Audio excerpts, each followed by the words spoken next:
telling my sister-in-law that family shouldn't have to call her doctor, just because she now has a PhD. The autumn leaves crunched under the tires as cars pulled into the driveway of the old family home. It had been nearly 3 years since the entire extended family had gathered together, and there was an electric excitement in the air. Children who had grown several inches taller ran between the cars, while adults carried covered dishes and caught up on years of missed conversations. Among the family members arriving that crisp October afternoon was Elizabeth, the 53-year-old wife of Tim, one of the younger brothers in the family. Elizabeth had always been a quiet but determined woman, someone who had devoted her early adult years to raising her 3 children while supporting her husband's career. The family had watched her transform over the past decade, and they could not have been more proud. When Elizabeth's youngest child graduated from high school 5 years earlier, she had made a decision that surprised everyone. Instead of settling into the empty nest phase of life, she announced she was going back to school. At 48 years old, she enrolled in the local university to pursue her bachelor's degree in English literature.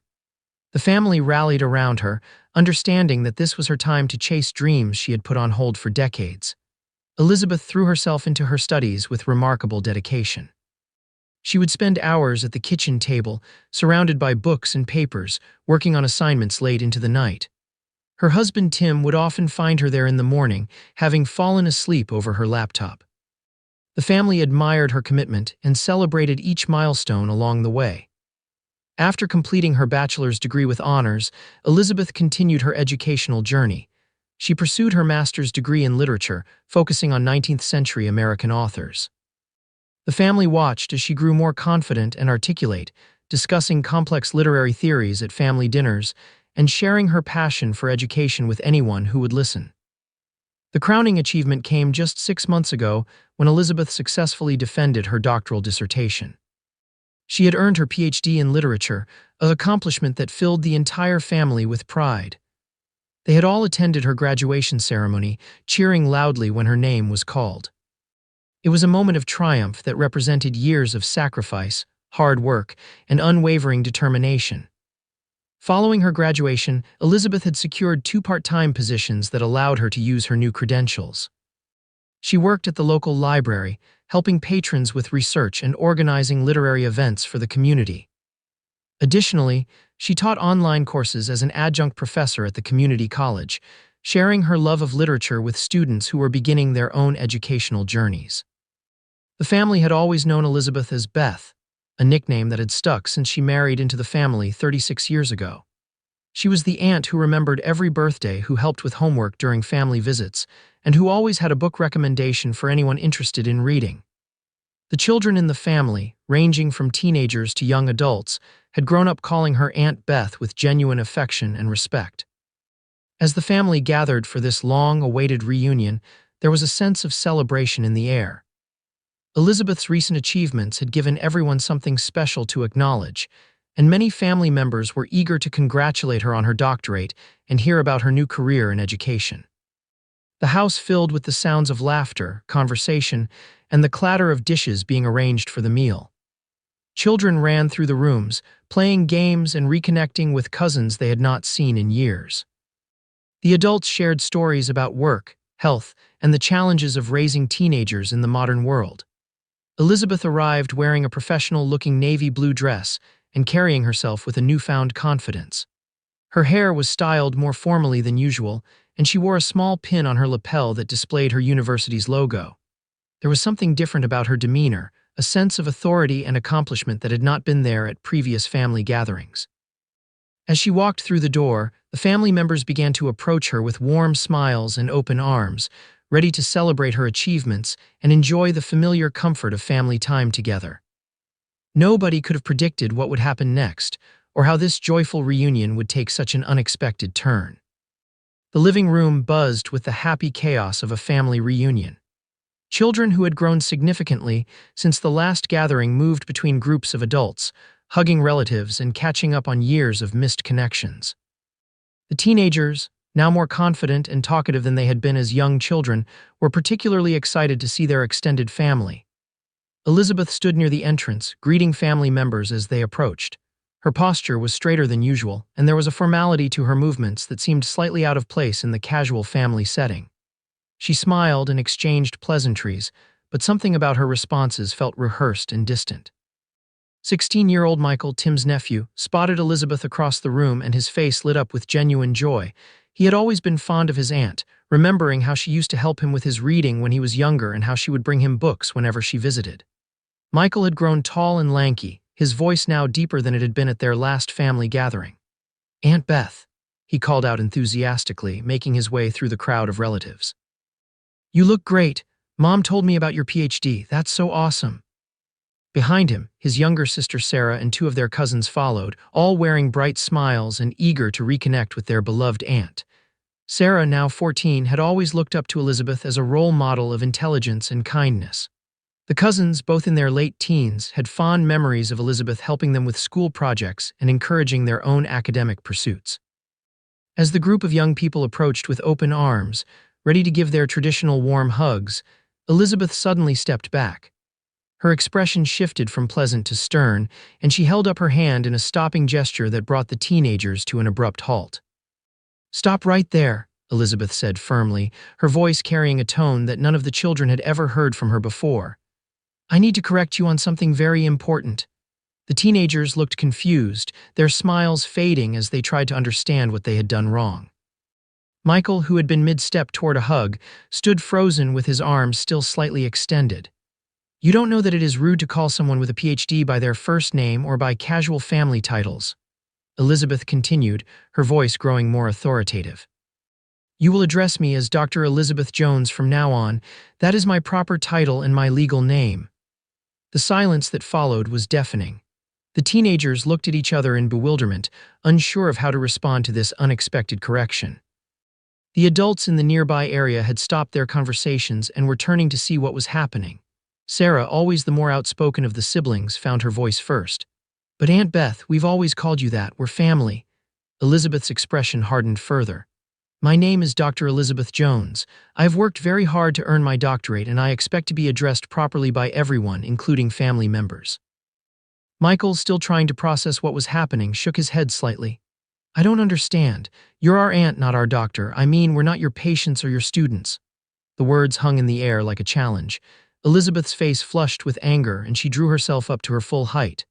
The warmth and familiarity that had always characterized her interactions with the family seemed to have vanished completely. "That is exactly the kind of disrespectful attitude I am talking about," Elizabeth said, her voice now carrying a sharp edge. "Whether you are my patients, my students, or my family members is irrelevant. I have earned the right to be addressed by my proper title, and I will not tolerate anything less." The teenagers stood in stunned silence, their excitement about the family reunion rapidly turning to confusion and hurt. They had come to celebrate their aunt's accomplishments, not to be lectured about etiquette they had never been taught. The joy of the reunion was quickly being replaced by an uncomfortable tension that seemed to fill the entire room. Other family members began to notice the commotion, and conversations throughout the house started to quiet as people turned their attention to the unfolding drama. The children who had been playing in other rooms sensed the change in atmosphere and began to gather around the edges of the living room, watching with wide eyes as their beloved Aunt Beth transformed into someone they did not recognize.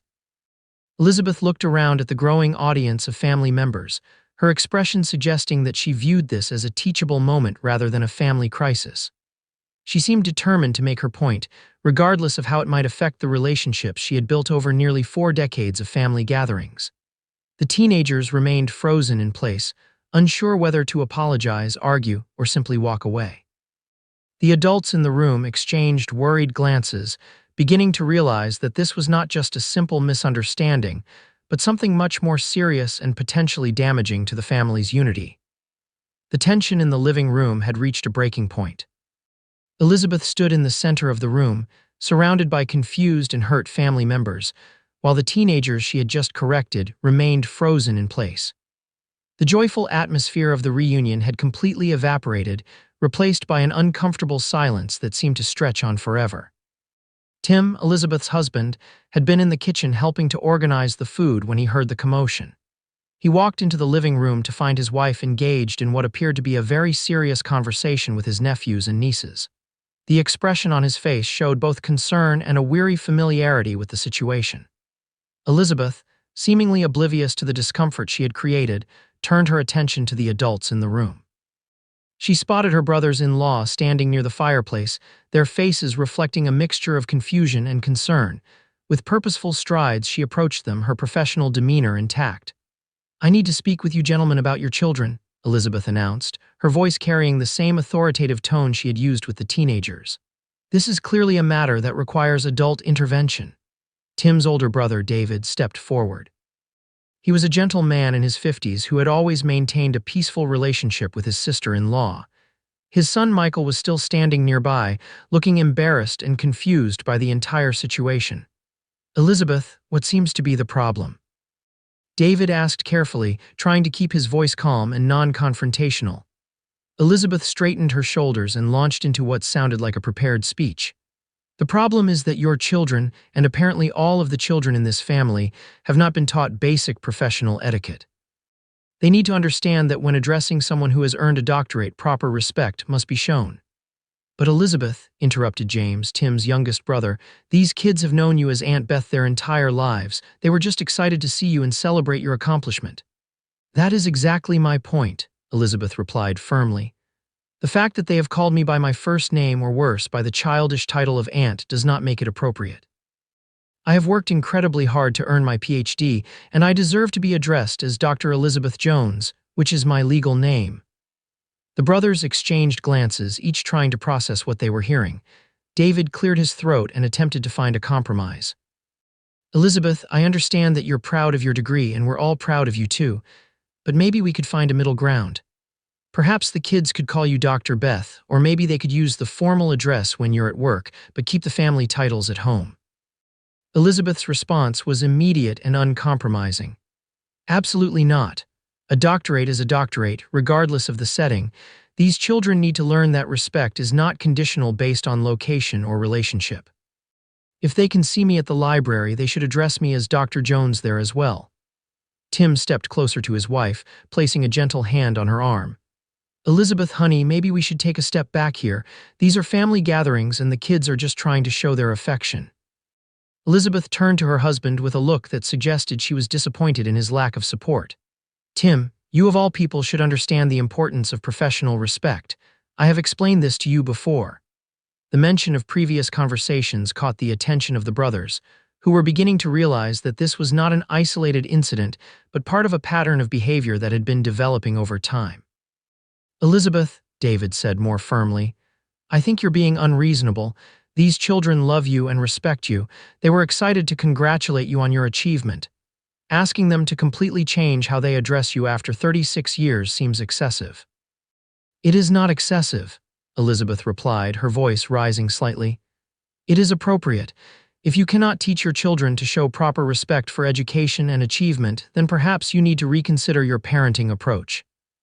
The comment about parenting struck a nerve with the brothers, who had always been supportive of Elizabeth and had encouraged their children to have close relationships with their aunt. The suggestion that they were somehow failing as parents because they had not anticipated this demand felt like a personal attack. James, who had been trying to remain diplomatic, finally spoke up with more edge in his voice. "Elizabeth, we've always supported you and celebrated your accomplishments. But you can't expect to change the fundamental nature of family relationships because you earned a degree. These kids see you as their aunt first, and that's not a bad thing." "It is a bad thing when it prevents them from showing proper respect," Elizabeth countered. "I am not asking for anything unreasonable. I am simply asking to be addressed by my correct title and name." The conversation was becoming increasingly heated, with both sides becoming more entrenched in their positions. The children and teenagers throughout the house were watching the exchange with growing discomfort, sensing that something significant was happening, but not fully understanding the implications. Tim looked around the room at his family members, seeing the hurt and confusion on their faces. He had been dealing with this behavior at home for months, but seeing it directed at his beloved nieces and nephews was particularly difficult to witness. "Elizabeth," he said quietly, "maybe we should go home and talk about this privately." But Elizabeth was not ready to end the conversation. She had made her point, and she intended to see it through to its conclusion, regardless of the cost to family harmony. The living room had become a battlefield of hurt feelings and broken expectations. Family members who had gathered to celebrate and reconnect were now standing in uncomfortable clusters. whispering among themselves and trying to process what had just occurred. The children who had been so excited to see their aunt were now keeping their distance, confused by the sudden change in someone they had always trusted and loved. Elizabeth surveyed the room with what appeared to be satisfaction, as if she had successfully delivered an important lesson. She seemed unaware of the pain she had caused or the damage she had done to relationships that had been built over decades of family gatherings, birthday parties, and holiday celebrations. "I hope this conversation has been educational for everyone," Elizabeth announced to the room at large. "Professional etiquette is not something that should be taken lightly, and I expect that future interactions will reflect a proper understanding of how to address someone with a doctorate." The silence that followed was heavy with unspoken emotions. Parents were struggling with how to explain this situation to their children, while the teenagers were dealing with the hurt of being rejected by someone they had always considered a beloved family member. Tim moved closer to his wife, his face showing the strain of months of dealing with this behavior. "Elizabeth, I really think we should go home now. We can talk about this later." But Elizabeth had one more point to make. She turned to face the entire assembled family, her voice carrying a tone of finality that suggested she had made an important decision. "I want everyone to understand that this is not a temporary adjustment," she said clearly. "This is how things will be from now on. I have worked too hard and sacrificed too much to earn my doctorate to have it dismissed by casual familiarity. Until this family can demonstrate that they understand and respect my professional achievements, Tim and I will not be attending any more family functions." The declaration hit the room like a physical blow. Family members stared at Elizabeth in disbelief, unable to comprehend that she was essentially cutting herself off from the people who had supported her throughout her educational journey. David, Tim's older brother, stepped forward one final time. "Elizabeth, please reconsider. We're proud of you and we want to celebrate your accomplishments, but asking us to completely change how we interact with you after all these years, especially threatening to abandon the family if we don't comply, seems extreme." "It is not extreme," Elizabeth replied coldly. "It is simply maintaining appropriate boundaries and expecting basic respect. If that is too much to ask from this family, then perhaps it is better for everyone if we maintain our distance." She turned to her husband, who was standing nearby with his shoulders slumped in defeat. "Tim, I am going to wait in the car. Please say your goodbyes so we can leave." The finality in her voice made it clear that this was not a negotiation or a moment of temporary anger that might pass. This was a deliberate decision to prioritize her professional identity over her family relationships. As Elizabeth walked toward the door, several family members made last-minute attempts to reach out to her. Tim's sister-in-law approached with tears in her eyes, trying to find words that might bridge the gap that had suddenly opened. "Elizabeth, please don't do this," she said softly. "The kids love you so much. They were so excited to see you today." Elizabeth paused at the door but did not turn around. "They can show their love by showing proper respect. When they are ready to do that, they know how to reach me." With that, she walked out of the house, leaving behind a family that was struggling to understand what had just happened. The sound of the car door slamming shut seemed to echo through the house, marking the end of an era in the family's history. Tim remained behind, his face showing the exhaustion of someone who had been dealing with this situation for months. He looked around at his family members, seeing the hurt and confusion in their eyes, and tried to find words that might help them understand. "I am so sorry," he said quietly. "She has been like this since she started teaching. She won't even let me call her Beth anymore at home. I keep hoping it will get better, but it seems to be getting worse." David placed a comforting hand on his brother's shoulder. "Tim, this isn't your fault. We understand that you're in a difficult position." "I love her," Tim said, his voice breaking slightly. "I'm proud of what she's accomplished, but I don't know how to reach her anymore. It's like the person I married has been replaced by someone I don't recognize." The teenagers who had been the initial targets of Elizabeth's correction stood nearby, still processing what had happened. Michael, the nephew who had tried to argue with his aunt, looked particularly troubled. "Uncle Tim," he said hesitantly, "did we do something wrong? We were just happy to see her." Tim looked at his nephew with sad eyes. "You didn't do anything wrong, Michael. You were being yourselves, and that should have been enough." As Tim prepared to leave and join his wife in the car, the family gathered around him with hugs and words of support. They understood that he was caught between his loyalty to his wife and his love for his extended family. "We'll be here when you're ready to come back," David assured him. "Both of you?" Tim nodded gratefully and headed toward the door, leaving behind a family that was forever changed by the events of that afternoon. The reunion that was supposed to celebrate Elizabeth's achievements had instead become a painful reminder of how success can sometimes come at the cost of the relationships that matter most. As the car pulled away from the house, the family members stood in the doorway, watching their loved ones disappear down the street. They were left to wonder if they would ever see Elizabeth again, and if they did, whether it would be as the beloved Aunt Beth they had always known, or as the distant Dr. Elizabeth Jones she had chosen to become.